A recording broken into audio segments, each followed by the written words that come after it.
ముఖ్యమంత్రిని కలవాలంటే మంత్రులకు ప్రవేశం లేదు.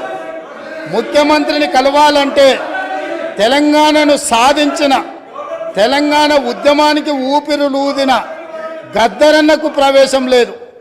కానీ ఈనాడు దళితులు, గిరిజనులు, బలహీన వర్గాలు, మైనారిటీలు, మహిళలు ఎవరైనా అక్కడికి వెళ్ళి మా సమస్య ఉన్నది అనంటే ఈ ప్రభుత్వం వినడానికి సిద్ధంగా ఉన్నది అని చెప్పి ఈ తెలంగాణ ప్రజలకు స్వేచ్ఛనిచ్చిన ప్రభుత్వం, ప్రజా ప్రభుత్వం, ప్రజలెన్నుకున్న ప్రభుత్వం ఈరోజు ఇక్కడ ఉన్నది.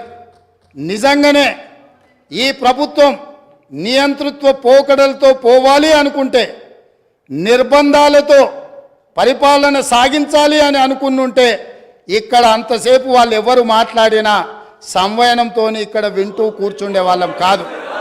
ఆనాడు 2014 తెలంగాణ రాష్ట్రంలో తెలంగాణ ప్రభుత్వం ఏర్పడిన తర్వాత జరిగిన చర్చలలో మేమందరం సభ్యులుగా ఇక్కడ నిలబడి సమస్యల మీద మాట్లాడినప్పుడు మార్షల్స్ను పెట్టి గొర్రెలను ఈడ్చినట్టు ఈడ్చి బజార్లో పడేసి ప్రజాస్వామ్యాన్ని కూని ఇక్కడనే చేసిన వాళ్ళు ఇవాళ అక్కడ కూర్చున్నారు.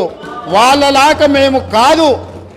ఇదే కాదు, గవర్నర్ గారి ప్రసంగంలో ఆనాడు ప్రజలకు వాళ్ళు ఇచ్చిన హామీలు ఈ మంత్రివర్గం తీర్మానం ద్వారా గవర్నర్ గారి ప్రసంగంలో పెట్టలేదు అని, పెడితే బాగుంటుందని చర్చించడానికి నిలబడ్డ ఆనాటి నా సహచర శాసనసభ్యులు కోమటిరెడ్డి వెంకటరెడ్డి గారిని, సంపత్ కుమార్ను శాసనసభ సభ్యత్వాన్ని రద్దు చేసి నిరంకుశ నియంతృత్వ పోకడలతోని నిర్ణయాలు తీసుకున్న వాళ్ళు శాసనసభలో గవర్నర్ రంగరాజన్ గారు ఇక్కడ ఉన్నప్పుడు ఆనాటి శాసనసభ్యులు చేసిన గందరగోళంలో 10% కూడా కోమటిరెడ్డి వెంకటరెడ్డి గారు, సంపత్ కుమార్ గారు చెయ్యలే.